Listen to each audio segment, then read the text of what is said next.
Bon, ben bonjour tout le monde. Donc, je vais faire la petite vidéo là, sur la section 1.1, donc la toute première vidéo là, de théorie là, de cette session.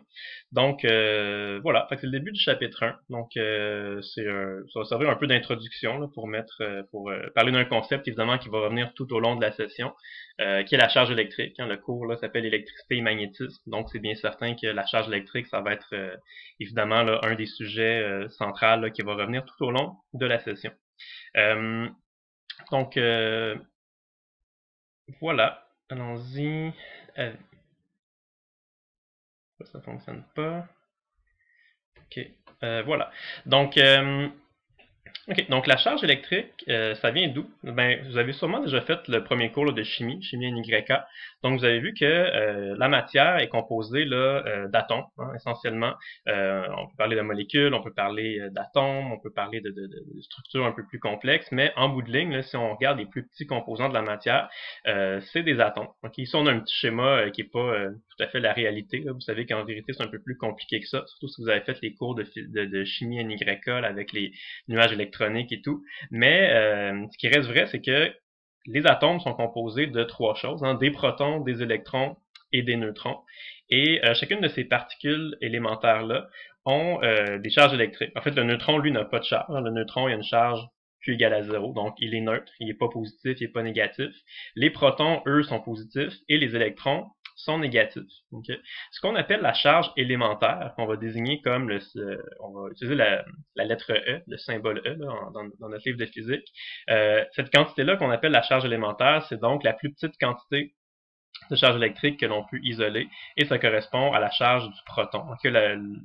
La variable E, okay, c'est défini comme étant un chiffre positif. Donc 1.6 fois 10 à la moins 19 coulombs. Coulomb étant les unités là, de la charge électrique. Donc on peut dire qu'un proton, ça donne une charge de plus E et un électron, ça donne une charge de moins E. Donc un électron aurait une charge de moins 1.6 fois 10 à la moins 19 coulombs. Okay. Donc les protons et les électrons ont la même charge électrique en valeur absolue, c'est juste qu'il y en a un qui est positif et le proton est positif, l'électron est négatif. Okay. Donc ça, c'est des choses que vous savez probablement déjà. Donc, on va aussi voir qu'il existe là, certaines propriétés à la charge électrique que vous connaissez probablement déjà. Donc, tant mieux, ça va juste faire un espèce de petit rappel. C'est que, bon, les charges électriques, on a vu qu'il y en a deux sortes, hein, des positives et des négatives. Et qu'est-ce qui se produit quand on approche deux charges électriques l'une de l'autre? Ça va dépendre de leur signe. Okay? Donc, si vous avez deux charges électriques qui sont de signe contraire, par exemple là, un proton et un électron, ou en tout cas une charge positive et une charge négative, ce qui va arriver, c'est que il va y avoir une force d'attraction entre les deux. Donc, deux charges de signe contraire vont s'attirer. Et au contraire, là, si vous avez deux charges qui ont le même signe, soit deux positives ou deux négatives, ben là, les charges électriques vont se repousser. Okay. Dans la section 1.1, on va pas chercher à calculer exactement la valeur de ces forces-là en Newton. On peut juste regarder les propriétés un peu plus qualitatives. Là. Donc, savoir que les forces électriques, parfois ça peut être attractif, parfois ça peut être répulsif, dépendamment là, de la nature de chacune des deux charges qui sont en présence. Une autre propriété de la charge électrique, c'est que on appelle ça parfois le principe de conservation de la charge. C'est un peu comme le principe de conservation de l'énergie, par exemple, ou le principe de conservation de la quantité de mouvement que vous avez vu là, en physique NYA. Quand on dit là, que quelque chose est conservé, ça veut dire que, par exemple, ça peut pas apparaître, ça peut pas disparaître, ça peut des fois se transformer un petit peu, être modifié, mais la somme est toujours totale, elle est toujours la même. Okay? Par exemple, dans le principe de conservation de l'énergie, si vous en rappelez un petit peu rapidement, ce que ça voulait dire, c'est que la quantité d'énergie totale d'un système reste la même tout le temps. Parfois, l'énergie peut changer de forme, là, ça peut devenir l'énergie cinétique, l'énergie potentielle ou une espèce de combinaison des deux, mais l'énergie totale est toujours conservée. Pour la charge électrique, il existe un principe équivalent là, qui s'appelle le principe de conservation de la charge électrique. Et ce que ça signifie, c'est que justement, dans l'univers, il y a une charge totale qui est zéro essentiellement, et la charge totale est conservée. Ça veut dire que c'est impossible là, que de la charge électrique apparaisse ou disparaisse comme ça spontanément dans l'univers. Ce qui peut se produire, c'est qu'il peut y avoir parfois des modifications, c'est-à-dire que des objets peuvent vous pouvez avoir par exemple deux objets qui vont changer de charge, mais la charge totale du phénomène va toujours rester exactement la même. Okay? Par exemple, on étudie un peu plus en détail la physique des particules, juste pour un petit exemple comme ça, une petite anecdote, là, ça arrive qu'il y a des particules qui sont neutres, qui s'appellent des kaons. C'est juste un exemple là, parmi tant d'autres. Fait qu'un kaon qui est neutre, là, fait qu'il n'y a pas de charge électrique, sa charge électrique est égale à 0, il va arriver comme ça, et il peut subir une réaction qui va faire en sorte qu'il va se diviser en deux. C'est une particule qui fait une petite réaction puis qui se divise en deux nouvelles particules qui s'appellent des pions. Il y en a un qui peut être positif, l'autre peut être négatif. Okay? Donc là, quand les gens disent ça, ils disent ah, mais là, il y a comme deux particules nouvelles qui sont apparues, fait qu'il y a de la charge qui est apparue. Ben, pas vraiment, parce que si on regarde avant la réaction, la charge totale de ce qu'on avait, c'était 0. On avait une particule neutre. Et après la réaction, on se retrouve avec deux particules. Une qui a une charge, disons, plus 1, l'autre qui a une charge de moins 1. Donc la charge totale de ces deux particules-là, ça reste quand même 0, hein, parce que plus 1 plus moins 1, ça donne 0. Donc ça, c'est des choses qui sont possibles. Donc c'est possible d'avoir des phénomènes comme ça où la charge va changer d'endroit, peut-être des choses qui vont se charger positivement, puis au même moment, des choses qui vont se charger négativement, mais la charge totale doit rester la même avant et après le phénomène. Okay? On va pas tant que ça étudier là, des réactions comme ça de physique des particules, c'est juste un exemple, okay? Mais ça m'amène à vous parler de ça ici. Qu'est-ce qui arrive si on veut, par exemple, charger des objets? Donc, si on a des objets qui sont neutres, puis on veut faire en sorte que les objets deviennent chargés, comment on peut faire ça? Mais on vient de dire qu'on ne peut pas faire apparaître ou disparaître la charge électrique comme ça spontanément. Par contre, ce qui peut arriver, c'est qu'on peut observer ce qu'on appelle des déplacements de charge. Okay? Par exemple, là, vous avez sûrement déjà remarqué que si on prend deux objets, puis on les frotte ensemble, on dit que les objets vont devenir chargés électriquement. Souvent, quand on est enfant, là, on fait le jeu, là, on prend un ballon qu'on a gonflé, on le frotte dans nos cheveux, après ça, on remarque que le petit ballon, il peut soit coller sur les murs ou attirer des petits morceaux de papier ou des choses comme ça. Fait que qu'est-ce qui arrive, c'est que quand on frotte deux objets ensemble, c'est juste des charges qui vont se déplacer.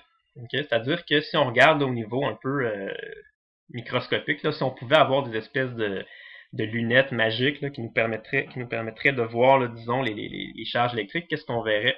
Mais quand on frotte deux objets ensemble, ce qui va arriver, c'est que en les frottant, là, il y a certains électrons qui vont se faire arracher de la surface d'un des deux objets, puis qui vont aller se placer à la surface du deuxième objet.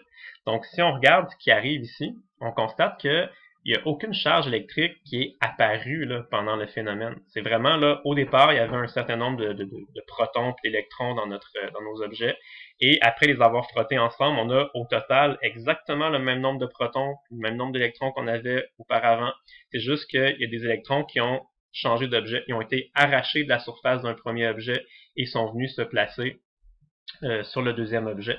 Donc, résultat total, ce qui va arriver, c'est qu'un des deux objets qui va être maintenant rendu chargé négativement, il va avoir plus d'électrons que de protons, sa charge totale va être négative, et l'autre objet, ben, c'est exactement le contraire, il va devenir chargé positivement, parce qu'on lui a enlevé des électrons, donc il y a donc un surplus de protons.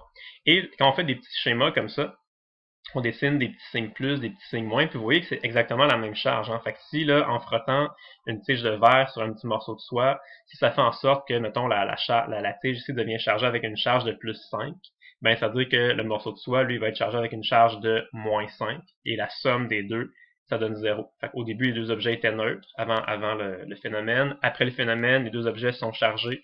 Il y en a un qui est positif, l'autre est négatif, mais la charge totale reste quand même la même. Okay.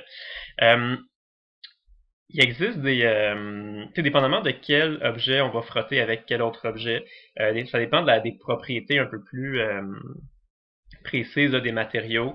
Il y a des matériaux qui ont plus tendance à donner leurs électrons, il y en a d'autres qui ont plus tendance à agripper les électrons, ça dépend desquels. Mais en tout cas, il y a tout le temps un des deux objets qui se charge positivement, l'autre se charge négativement. Fait que si vous frottez par exemple là, du verre avec de la soie, c'est ces charges-là qui vont intervenir. Si on frotte par exemple un morceau de caoutchouc sur un morceau de fourrure, ben là c'est le contraire, c'est comme la fourrure qui devient positive, le morceau de caoutchouc devient négatif. Okay? Il existe des tableaux là, sur internet là, qui disent si vous frottez tel matériel avec tel matériel, lequel va devenir positif, lequel va devenir négatif. Pour nous, ce sera pas si important que ça. Ce qui est important de comprendre, c'est vraiment juste le fait que quand on frotte deux objets ensemble, il y a des électrons qui sont arrachés puis qui vont sur l'autre objet. Donc, il y a un des deux objets qui devient positif et le deuxième objet devient négatif. Okay. Et ça, c'est ce qui se passe au niveau microscopique quand on frotte les objets. Puis, évidemment, là, quand on dit que des électrons sont arrachés d'un objet puis ils vont aller se placer sur le deuxième objet, ben, un électron, c'est la charge élémentaire. Donc, c'est la plus petite charge possible qu'on peut isoler. Fait que l'électron, là, soit il se fait arracher, soit il se fait pas arracher. Il peut pas se faire arracher à moitié. Vous pouvez pas avoir comme un demi-électron qui se fait arracher, ou un quart d'électron, ou un tiers d'électron. L'électron, soit il se fait arracher, soit il se fait pas arracher. Okay? Donc, ça veut dire que ça implique que la charge d'un objet, on dit que ça va être quantifié. Qu'est-ce que ça veut dire, quelque chose qui est quantifié? Ça veut dire quelque chose qui peut juste prendre certaines valeurs bien précises. Okay? Dans le fond, la charge totale d'un objet, ben, ça n'a pas le choix d'être un nombre entier de fois la charge élémentaire, parce que l'objet peut juste avoir un nombre entier d'électrons de plus grand que le nombre de protons. Comme par exemple, s'il y a 3 électrons qui ont été arrachés, ben, cet objet-là va avoir une charge de moins 3 fois E. Et cet objet-là, lui, s'est fait arracher 3 électrons. Donc, il va avoir une charge de plus 3 fois E. Okay. On ne peut pas avoir un objet qui aurait une charge de, je sais pas, là, plus 2,83 E. C'est impossible. C'est tout le temps nécessairement un nombre entier parce qu'on a nécessairement un nombre entier d'électrons là, qui s'est fait arracher ou un nombre entier d'électrons qui est venu se coller là, sur notre objet. Okay. Puis, c'est ça. Donc, le N, c'est un nombre entier. Ça peut être 0, 1, 2, 3, 4, mais toujours un chiffre entier. Okay. Donc ça, ce sont les 3 propriétés principales là, des charges électriques qu'on a vues. Et c'est ça, ce qui va arriver, c'est que c'est le fun, puis c'est important de comprendre vraiment là, ce que je viens de vous expliquer, que quand on frotte des objets ensemble, des électrons sont arrachés, puis ils vont se placer à la surface d'un autre objet. C'est des super beaux schémas ça, que vous avez dans votre livre, là, ça vous aide vraiment à bien comprendre qu'est-ce qui se passe. Sauf que, évidemment, dessiner des beaux schémas comme ça, c'est un petit peu long. Parce que, ben c'est ça, il faut dessiner chaque petite boule, chaque petit électron, chaque petit proton, tout ça. Donc nous, ce qu'on va faire généralement dans le livre, quand on va faire des exemples avec des schémas et des problèmes, c'est qu'on va pas nécessairement dessiner toutes les charges comme ça. On va plutôt avoir tendance à dessiner ce qu'on appelle là, uniquement les charges non pairées. Des fois, on appelle ça les charges excédentaires aussi. Donc vraiment juste les charges qui sont en surplus. Okay. Par exemple, si on a un objet qui est neutre ici, on va pas c'est sûr que si l'objet est neutre, là, il contient peut-être 1 million de protons puis 1 million d'électrons, mais on va pas les dessiner. On va dire, vu que l'objet est neutre, il y a autant de positifs que de négatifs, donc on va juste rien dessiner. On va dessiner aucun symbole plus, aucun symbole moins. Donc dans des schémas, quand on voit un objet qui a aucun signe comme ça veut dire qu'il est neutre. Okay? Et ici, ce qui arrive, c'est qu'on va dessiner juste les charges qui sont en surplus, comme je disais.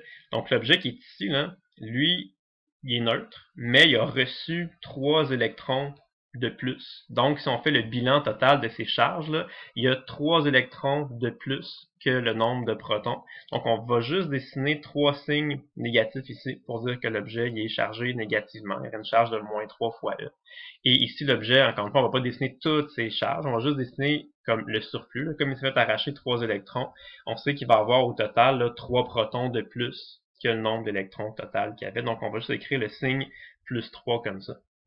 Donc, autrement dit, là, ce que je veux dire, c'est que ce que vous voyez ici, le schéma qui est fait en haut et le schéma qui est fait en bas, j'ai écrit les deux schémas sont équivalents. C'est exactement la même chose. Okay? Ça correspond exactement à la même chose. Donc, quand vous voyez des schémas comme ça dans les exercices, dans les problèmes, quand vous verrez ça dans les examens, là, ben, ce schéma-là, ça veut dire exactement la même chose que ça. Ça veut dire que cet objet-là, il était neutre, mais il y a eu 3 électrons qui sont venus se coller sur lui. Cet objet-là, il était neutre, il y a eu 3 électrons qui ont été arrachés.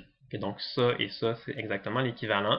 Mais bon, ça a l'avantage que c'est beaucoup plus rapide à dessiner, puis c'est plus visuel aussi. On voit plus qu'est-ce qui se passe, alors qu'ici, il y a plein de petites charges partout. Des fois, on perd un peu le fil de ce qui se passe. Ici, c'est plus facile de voir là, ce qui est arrivé.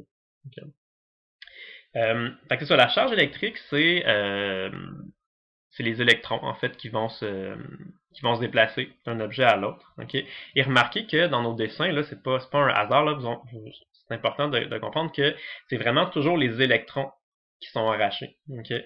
Ça, vous l'avez vu probablement en chimie. C'est dans le fond, c'est même, en fait, c'est pas n'importe quel électron, c'est surtout les électrons de valence, parce que c'est eux qui sont les plus faciles à arracher. Donc, c'est jamais des protons qui vont changer d'objet. Les protons, eux, sont plus liés là, dans le centre des atomes, dans le noyau des atomes, sont dans les structures le plus solides, là, si on veut, des molécules. C'est vraiment juste les électrons qui vont changer d'objet. Fait qu'un objet qui est chargé négativement, c'est-à-dire qu'il y a des électrons qui sont en surplus sur lui. Puis un objet qui est chargé positivement, c'est-à-dire qu'il a perdu des électrons, qui s'est fait arracher des électrons. C'est toujours juste des électrons qui se déplacent, qui passent d'un objet à l'autre. C'est jamais des protons qui changent d'objet. Okay. Euh, Puis, dans la nature, il existe, là, si on classe ça en deux grandes catégories, des objets et des matériaux, on existe plein. Là. Il existe du métal, du bois, du plastique, du papier. Il y en a plein de matériaux qui existent. Et on peut les regrouper en deux grandes familles. Il y a des matériaux qui sont des matériaux qu'on appelle des isolants. Et il y a des matériaux qui s'appellent des conducteurs. Okay? Des fois, on ajoute le mot électrique, là, des isolants électriques, puis des conducteurs électriques. Mais bon, je veux dire isolants et conducteurs. C'est sûr que les deux sont très très différents. Okay? Vous le savez déjà un petit peu probablement c'est quoi la différence entre les deux. Vous le savez qu'un matériau isolant, comme par exemple du plastique ou du caoutchouc, c'est un matériel qui ne va pas conduire l'électricité. Fait qu'on pourrait pas, par exemple, construire un fil électrique en plastique ou un fil électrique en caoutchouc, ça marcherait pas. Okay? Alors qu'un matériel qui est conducteur, c'est un matériel qui va laisser circuler les charges électriques. Donc, ça peut être par exemple du métal, du cuivre, de l'or, de l'argent, quelque chose comme ça. Donc, on sait que si on veut construire un fil électrique, ben, il faut construire un fil électrique en cuivre, en or, en argent. Ça prend un métal là, qui va conduire l'électricité. Donc, il y a les deux objets, les deux catégories d'objets différentes là, qui existent. Et la différence, ben, la différence entre les deux, c'est que c'est ça, un isolant. En fait, à l'intérieur d'un isolant, les charges électriques ne peuvent pas se déplacer. Donc, même si on essaie de placer des charges électriques là, à la surface d'un isolant, les charges vont juste rester à la surface de l'objet là où on les a placées, là où elles ont été en contact avec un autre objet chargé. Puis, elles vont rester là, elles peuvent pas se déplacer. Elles sont comme en prison, là, si vous voulez. Elles sont là, puis elles peuvent pas bouger. Okay? Alors que dans un conducteur, ce qui va arriver, c'est que comme les charges sont libres de se déplacer, elles peuvent bouger, là. Elles peuvent aller n'importe où dans l'objet conducteur.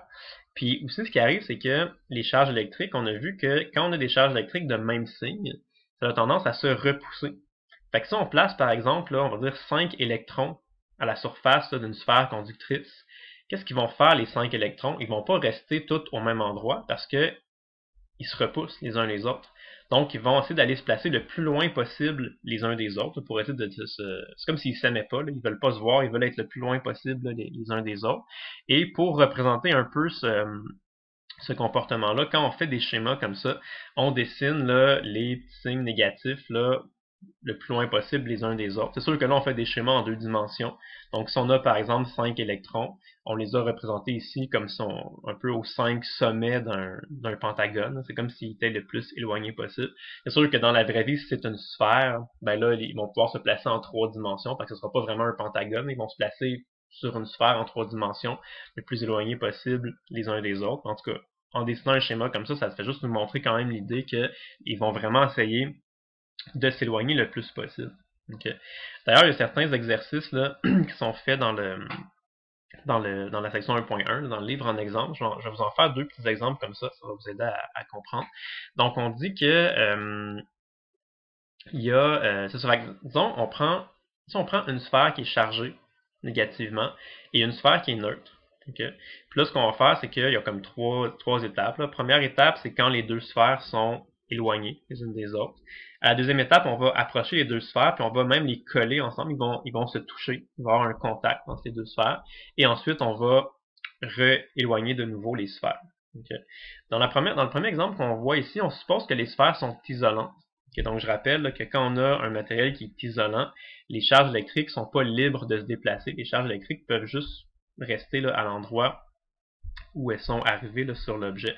Donc, ce qui arrive ici, vous le voyez, c'est que schématiquement, là, si on dit qu'on avait une sphère ici, qui avait une charge négative, quand on va approcher les deux sphères et qu'on va les coller, ça se peut qu'il y ait certaines charges ici là, qui ont touché à l'autre, à la deuxième sphère. Il y a peut-être quelques électrons qui vont se transférer d'un objet à l'autre, mais quand on va éloigner les deux sphères, les électrons ne peuvent pas bouger. Les électrons sont comme figés là parce que c'est un matériel qui est isolant.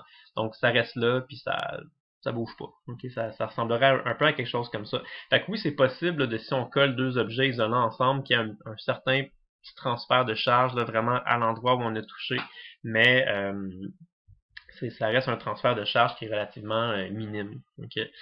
Maintenant, on peut essayer de se poser la question, qu'est-ce qui se produit si on fait exactement l'équivalent de ça ici? On approche des sphères ensemble, on les touche, puis après ça, on les éloigne. Si les deux sphères étaient conductrices, qu'est-ce que ça changerait? Ben, à la première étape, il n'y a rien qui... Ben oui, c'est ça. À la première étape, c'est ça. Fait que si on a une sphère comme ça, qui est chargée négativement, puis si on compte là, nos signes négatifs, on voit qu'il y en a 1, 2, 3, 4, 5, 6, 7, 8, 9, 10, 11, 12. Donc, il y a 12 électrons, si on veut, qui est une charge de moins 12. Qu'est-ce qui va arriver, c'est que si on est dans une sphère conductrice, les 12 signes négatifs, ils vont pas rester comme ça, là, tout également là, éloignés les uns des autres. Ce qui va arriver, c'est que dans la surface conductrice, les charges électriques peuvent se déplacer librement. Elles peuvent bouger partout où elles veulent dans la sphère. Donc, c'est ce qu'on a dit tout à l'heure, elles ne vont pas rester là. Comme les électrons vont tous se repousser les uns les autres, les signes négatifs vont tous aller se placer le plus loin possible les uns des autres. Donc, en fait, ils vont tous se répartir là, à la surface de la sphère. Donc, on peut le dessiner comme ça. Okay? Fait que ça nous donne l'idée que ça, les petites charges électriques peuvent se déplacer, puis comme elles se repoussent toutes les unes les autres, elles vont essayer de se placer à la surface de l'objet. Évidemment, ça c'est en 2 dimensions. Dans la vraie vie, une sphère en 3 dimensions, les électrons iraient dans la 3e dimension, ils iraient vraiment se répartir tout espacés également à la surface de la sphère. C'est vraiment juste l'idée que la charge électrique va aller se placer là, à la surface de la sphère, parce que c'est ça qui permet d'être le plus loin possible les uns des autres. Notre deuxième sphère est chargée négativement, est est neutre, donc il n'y a pas de signe là, à placer ici. Quand on va coller les deux sphères ensemble, qu'est-ce qui va arriver? Ben, quand on va coller les deux sphères ensemble, là ici c'est des sphères qui sont conductrices. Donc les charges électriques ont la possibilité de se déplacer où elles veulent. Donc elles ne sont pas obligées de rester dans la première sphère, elles pourraient aller toutes dans la deuxième sphère. Elles peuvent se promener vraiment où elles veulent. Okay? Puis qu'est-ce qui va arriver? Comment ça va fonctionner? Ben, c'est que comme les charges veulent se repousser le plus possible les unes les autres, leur but c'est comme d'être le plus loin possible les unes des autres. Donc ce qui va arriver, c'est qu'elles vont se diviser en deux parties égales. Il y a 6 charges électriques, 6 signes négatifs là, qui vont rester sur la première sphère et 6 signes négatifs qui vont aller se placer sur la deuxième sphère. Et ils vont essayer de se repousser le plus possible, être le plus loin possible les unes des autres. Donc ça pourrait ressembler à ça. Donc 6 signes négatifs à une des extrémités là, de notre système, les 6 autres signes négatifs à l'autre extrémité du système, toujours sur la surface des sphères, sur les surfaces externes des sphères. Et donc ça pourrait ressembler à quelque chose comme ça. Ça, ce serait un bon schéma.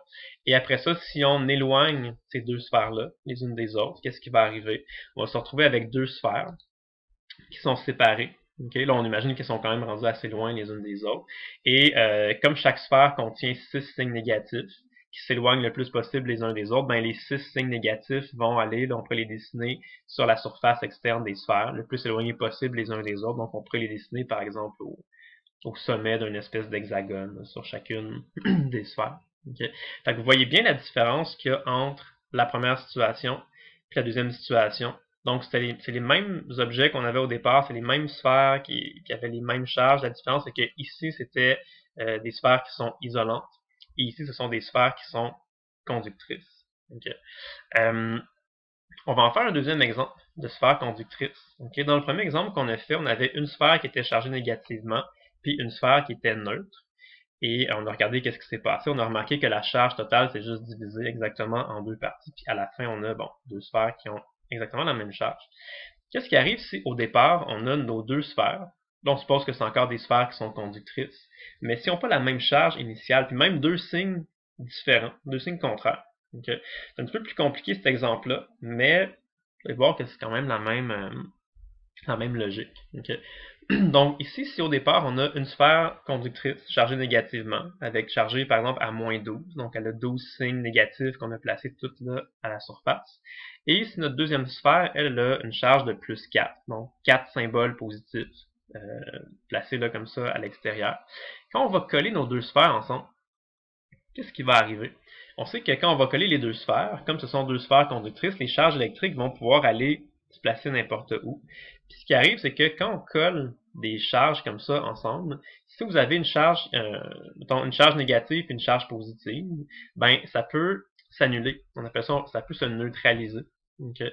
Et ce qui va rester à la fin, c'est juste la charge qui était excédentaire, donc la charge, l'objet va être chargé du signe qu'il en avait le plus au départ. Okay. Si on le fait mathématiquement, là, vous allez voir, c'est que, mettons, cette sphère-là, elle a une charge de moins 12, et cette sphère-là, elle a une charge totale de plus 4. Fait que notre système au complet, là, comme cette sphère-là est moins 12, puis cette sphère-là est plus 4, moins 12 plus 4, ça fait moins 8. Fait que dans notre système total, là, quand on va coller nos sphères ensemble, il va rester en tout juste 8 signes négatifs. Okay? C'est comme si quand on va coller les sphères ensemble, il y a 4 symboles moins qui sont allés annuler le 4 symboles plus. Et ce qui va nous rester, c'est juste 4 signes moins. Pas 4 signes moins, mais 8 signes moins en tout. Puis si on a 8 charges négatives, qu'est-ce qui va arriver quand les deux sphères sont collées? Ça va faire exactement l'équivalent de tout à l'heure, c'est qu'ils vont se diviser en deux pour être le plus éloigné possible. Donc, il y a 4 signes négatifs qui vont rester là sur la première sphère, 4 signes négatifs qui vont aller sur la deuxième sphère. Ils vont être repoussés un petit peu comme ça. Et ensuite de ça, si on éloigne nos deux sphères les unes des autres, ben là, chaque sphère va avoir ces 4 charges négatives là, qui vont se répartir uniformément là, sur la surface. Okay. Fait que vous voyez ici, ça c'est un exemple que la charge totale est conservée. Fait qu'au début, là, avant de coller nos sphères ensemble, on avait un système. On avait une charge de moins 12, une charge de plus 4. Fait que la charge totale de notre système, c'était moins 8. Puis à la fin, ce qu'on a, c'est qu'on a deux sphères qui ont chacune une charge de moins 4. Donc on a une charge totale de moins 8 également. Donc il y a eu des modifications. Il y a eu une réorganisation. Là, la charge a changé d'endroit. Mais la charge totale ici, qu'on avait avant le phénomène, puis après le phénomène, la charge totale a été conservée. La charge totale reste la même là, avant et après. Maintenant, on peut se poser des petites questions. Fait qu'on a vu un petit peu la charge électrique, on a vu qu'il y avait des fois des forces attractives, des fois des forces répulsives. Je vais poser des petites questions que vous pourrez essayer de répondre avant que je donne des réponses. Donc, disons que si je vous demande, est-ce qu'un proton peut-il attirer un neutron par force électrique? Est-ce qu'un proton peut attirer un neutron? Ben, la réponse c'est non. Okay? Ce qu'on avait vu tout à l'heure, c'est que ça prend des charges électriques pour deux charges électriques différentes vont s'attirer, deux charges électriques semblables vont se repousser. Un neutron, ça a une charge électrique égale à 0. Fait qu'un proton puis un neutron, ça s'attire pas, ça se repousse pas, ça fait rien. Fait qu'un proton puis un neutron, là, ça n'a pas de charge ça n'a pas de force électrique l'un sur l'autre. Autre question, est-ce qu'un électron peut-il attirer un neutron par force électrique? L'électron peut attirer un neutron par force électrique. Mais encore une fois, c'est un peu le même raisonnement. La réponse, c'est non, parce qu'un neutron, ça a une charge égale à 0. Donc, ça ne peut pas ressentir là, de force électrique, ni attractive, ni répulsive. Ça prend une charge électrique pour avoir une force. Donc ça, bon, vous avez sûrement déjà vu ça en chimie, c'est correct. Okay, maintenant, je vous pose une autre question qui ressemble un petit peu à ça. C'est différent. Et là, je vous dis, un objet chargé peut-il attirer un objet neutre par force électrique? Okay. Il y a des gens, des fois, qui répondent non. Parce qu'ils disent, ben là, ici, on a vu qu'un proton puis un neutron, ça peut pas s'attirer, ça peut pas se repousser, ça a une force électrique qui est égale à 0. Okay. Mais si je vous demande, un objet chargé peut-il attirer un objet neutre par force électrique? La plupart des gens répondent non. Ils disent, ben là, un objet chargé, mais si l'objet est neutre, il y a une charge égale à 0, une charge égale à 0 peut pas être attirée, peut pas être repoussée. Mais en fait, on va voir que c'est un petit peu plus compliqué que ça. La réponse, c'est oui. Okay. Pour une raison que je vais vous expliquer dans quelques instants.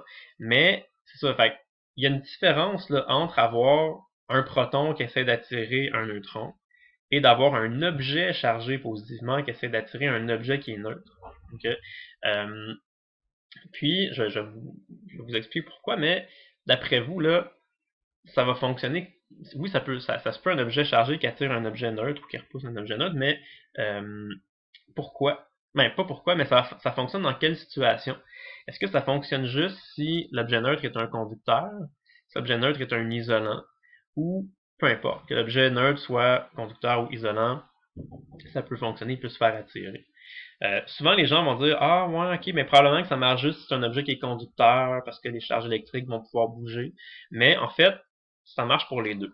Okay? Peu importe dans quelle situation ça marche pour les deux, c'est quelque chose qui est possible. C'est pas la même raison exactement, mais bon, je vais vous expliquer comment ça fonctionne. Malheureusement, je peux pas, normalement quand je donne le cours en vrai en classe, je fais une petite démonstration, là, on prend des tiges, on les frotte ensemble pour les charger. Fait que je peux pas vraiment faire ça, mais par contre, j'ai trouvé une petite vidéo là, sur YouTube qui vous montre ça un petit peu. Là.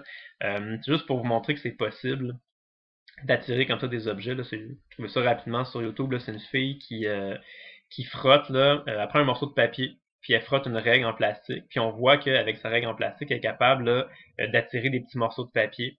Puis après ça, elle va le faire, puis elle va attirer là, les petits morceaux d'aluminium. Donc du papier, c'est quelque chose qui est isolant, ça conduit pas l'électricité. Et les petits morceaux d'aluminium, ça c'est conducteur, ça conduit l'électricité. Fait qu'on voit bien là, avec cette vidéo-là que quand on a un objet qui est chargé, de la règle là, qui est chargée dans ce cas-ci, on est capable d'attirer soit des objets qui sont isolants, des petits morceaux de papier, ou on est capable d'attirer aussi des objets qui sont chargés, pas qui sont chargés, mais qui sont conducteurs, comme les petits morceaux d'aluminium. Okay.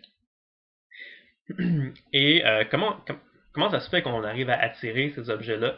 Ben, les deux c'est possible, mais c'est pas exactement le même processus là, qui se produit. Donc, on va regarder les deux. Le plus facile à comprendre, selon moi, c'est quand on attire un objet qui est conducteur.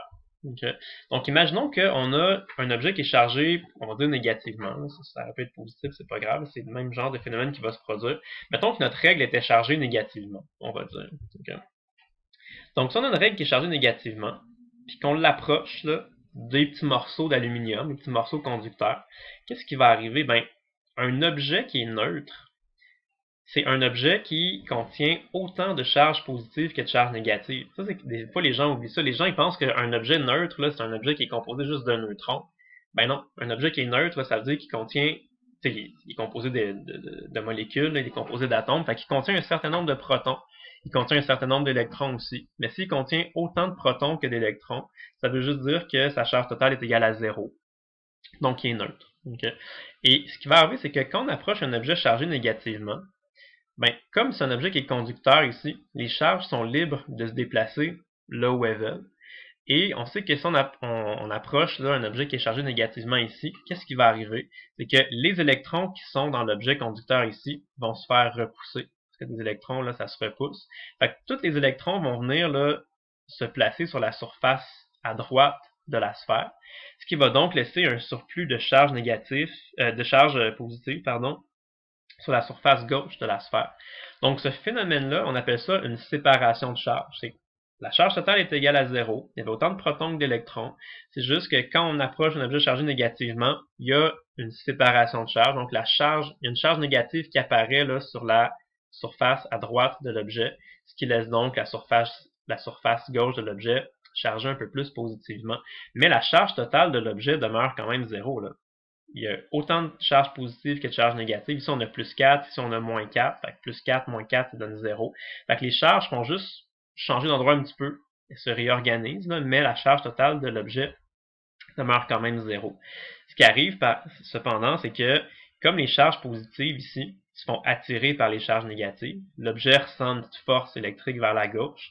Ici, les charges négatives se font repousser par ces charges négatives-là, donc il y a une force électrique qui est vers la droite. Mais comme on verra là, dans les prochaines sections, c'est que la force électrique dépend de la distance. Puis comme ici, les charges positives sont plus proches des charges négatives, la force ici qui est vers la gauche va être plus grande que la force ici qui est vers la droite.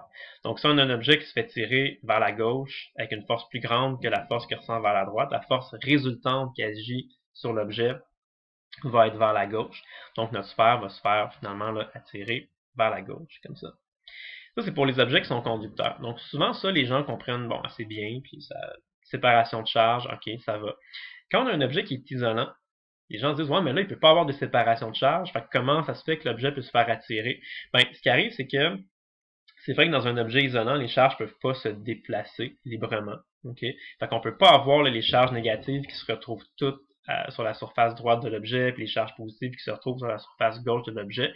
Les molécules ne peuvent pas se déplacer librement dans le matériel parce que c'est un matériel qui est isolant.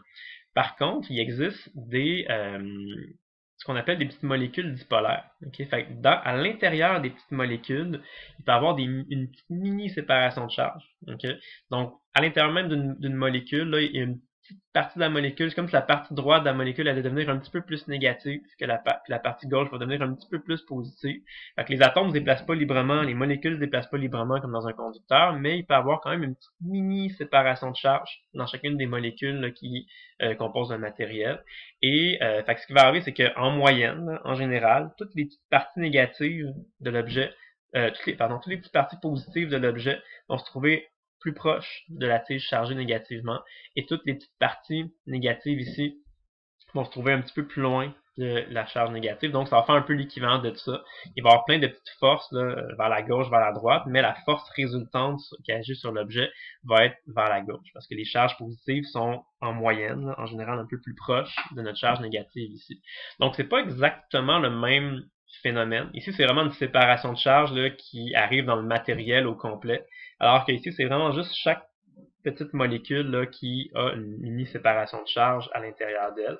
Mais bon, le résultat global reste le même. Donc, ça veut dire que c'est possible d'attirer un objet conducteur ou un objet qui est isolant, même si au départ l'objet était neutre, parce qu'il y a une espèce de séparation de charge là, qui se fait quand on approche les objets. Okay. En passant, là, si vous voulez faire une expérience à la maison assez simple, c'est attirer un filet d'eau avec une petite règle qui est chargée. Okay? Si vous faites par exemple couler de l'eau du robinet, ben l'eau qui coule du robinet, on s'entend, elle est neutre, là, elle n'est pas chargée, c'est pas de l'eau chargée positivement, c'est pas de l'eau chargée négativement, l'eau elle est neutre. Okay? Mais les molécules d'eau, vous l'avez vu sûrement en chimie, c'est la formule chimique c'est H2O. Okay? Donc c'est sûr que une molécule d'eau, au total, c'est neutre. C'est pas positif, c'est pas négatif. Là, il y a autant de protons que d'électrons, fait que c'est neutre. Sauf que la molécule d'eau, c'est une molécule qu'on appelle dipolaire. Une molécule dipolaire, c'est une molécule que, il y a une partie de la molécule qui est un petit peu plus négative, puis une autre partie de la molécule qui est un petit peu plus positive. Là, ça a rapport avec l'électronégativité que vous avez vu en chimie. Par exemple, l'oxygène est un petit peu plus électronégatif que l'hydrogène. Donc, c'est l'oxygène qui a tendance à comme attirer un peu plus vers lui les électrons. Ce qui fait que chaque petite molécule d'eau a une partie un peu plus négative et une partie un peu plus positive. Donc, si on prend une règle, puis qu'on l'approche comme ça, une règle qui est chargée, puis qu'on l'approche de notre filet d'eau qui est en train de couler, chaque petite molécule d'eau va pouvoir pivoter sur elle-même, va se tourner et va se placer là, de manière à ce que, on va dire, toutes les charges négatives se retrouvent à droite, toutes les parties positives se retrouvent à gauche, et à ce moment-là, le filet d'eau pourrait être attiré dans une certaine direction. Fait que même si les molécules d'eau au total sont neutres, sont quand même capables de se faire attirer là, par un objet qui serait chargé. Je vais juste vous faire jouer la petite vidéo, vous allez voir. Là. Vous pourrez le faire à la maison. Fait, prenez une règle en plastique, frottez-la par exemple sur vos cheveux ou sur un mouchoir ou quelque chose comme ça. Puis vous voyez que bon, quand on approche la règle du filet d'eau, on est capable d'attirer les molécules d'eau. Donc on est capable de faire dévier là, notre filet d'eau, soit vers la gauche, soit vers la droite. Okay. Fait que c'est quand même cool. Fait que les molécules d'eau sont neutres, mais comme elles sont qu'on appelle dipolaires, elles ont un petit pôle négatif puis un petit pôle positif, on est capable tout de même là, de les faire de les attirer comme ça avec avec une règle chargée. Okay. Autre chose qu'on peut faire, c'est en utilisant ces genres de séparation de charge-là, on peut charger un objet. On peut charger une sphère, par exemple, de plusieurs façons. Il y a plusieurs façons qui existent pour charger une sphère. Je vais vous montrer en fait deux exemples qui sont illustrés dans le livre. Là. Le premier exemple, c'est que vous commencez avec deux sphères qui sont neutres. Okay? Vous placez deux sphères comme ça, conductrices, des sphères en métal, qui sont neutres. Vous les placez comme ça, collées les unes sur les autres. Ce qu'on peut faire, c'est que si vous prenez un objet qui est chargé négativement et vous l'approchez de ce système-là, qu'est-ce qui va arriver? Comme les deux sphères se touchent ici, les charges électriques peuvent se promener librement d'une sphère à l'autre. Donc, qu'est-ce qui va arriver? Un peu l'équivalent de tout à l'heure, séparation de charge. Donc, dans les sphères, il y a des électrons. Les électrons se vont repousser vers la droite, donc ils vont venir s'accumuler à la surface de l'objet ici. Et ce qui va rester, ça va donc laisser un certain nombre de protons qui vont se retrouver sur la partie gauche de sur la sphère de gauche. Et pendant que la règle est encore là, pendant que les charges sont séparées comme ça, là, ce qu'on fait, c'est qu'on éloigne les deux sphères, on les sépare. Donc là, les sphères ne se touchent plus. Et là, ce qui va arriver, dernière étape, c'est que si on enlève maintenant là, cette tige négative-là, ben, comme les deux sphères se touchent plus, les signes négatifs peuvent pas aller annuler les signes positifs. Donc, on se retrouve avec deux sphères chargées. Cette sphère-là est chargée positivement et cette sphère-là est chargée négativement. Okay, donc, on a fait une séparation de charges. On a juste séparé les charges à un moment, on a séparé les deux sphères à un moment stratégique, ce qui a laissé une charge là, différente sur chacune de nos deux sphères. Encore une fois, la charge totale est conservée. Fait qu'au début, là, la charge totale de notre système, c'était 0. Puis à la fin, la charge totale du système, c'est quand même égal à 0. Et la charge a changé d'endroit. Une sphère à plus 4, une sphère à moins 4, mais la charge totale reste égale à 0. Okay. Ça, c'est une façon de faire. Une deuxième façon un peu différente qu'on peut faire, qui se fait avec une seule sphère maintenant. On a une seule sphère qui est neutre au départ. On approche un objet on approche une tige négative. Okay? Donc ce que ça fait dans la sphère ici, séparation de charge. Donc les charges négatives se retrouvent à droite, ce qui laisse un surplus de charge positive à gauche. Okay? Et là, ce qu'on fait, on relie un fil conducteur au sol. Okay? Et là, ce qui va arriver, c'est que quand on fait ça, la planète Terre là, est composée majoritairement de métal. Okay? Donc, on peut considérer que la planète Terre, c'est comme une grosse sphère conductrice, essentiellement. Puis, qu'est-ce qui va arriver? C'est qu'on a dit que les électrons, c'est eux qui se déplacent, alors que les protons, eux, ils restent toujours plus fixés dans les objets. Donc, quand on va mettre un petit fil conducteur comme ça va donc permettre aux électrons d'aller plus loin. Si les électrons veulent aller le plus loin possible de cet objet chargé négativement là, donc les électrons vont juste aller dans le fil, puis ils vont aller se placer là, à la surface de la planète Terre, donc très loin. Ce qui va donc nous laisser temporairement une sphère qui est chargée positivement. Et là, quand nos électrons sont partis ailleurs dans la planète Terre, là, on en profite pour retirer le fil, soit le couper ou en tout cas on l'enlève. Et ce qui va donc nous laisser une sphère chargée comme ça positivement. Et là, après ça, ben, on enlève notre tige négative et on se retrouve avec une sphère chargée positivement qui vont les charges vont se répartir, là, vont se réorganiser pour que, bon, ils soient le plus éloignés possible les unes des autres. Okay? Donc ici encore, la charge totale est conservée si on considère là, le système qui est la sphère plus la planète Terre. Fait qu'au début, tout était neutre. Puis à la fin, on se retrouve avec une sphère qui est chargée positivement ici. Puis dans la planète Terre, il y a 4 charges négatives qui sont allées se placer là, comme aux 4 extrémités de la planète Terre, là, le plus loin possible, si vous voulez. Donc c'est une autre façon de charger des sphères. Je sais pas si vous avez déjà entendu parler, juste en terminant comme ça, d'un générateur Van de Graaff. Okay? On voit ça souvent sur YouTube. C'est une espèce de petite sphère comme ça. On met nos mains dessus, puis nos cheveux vont lever dans les airs. Comment ça fonctionne?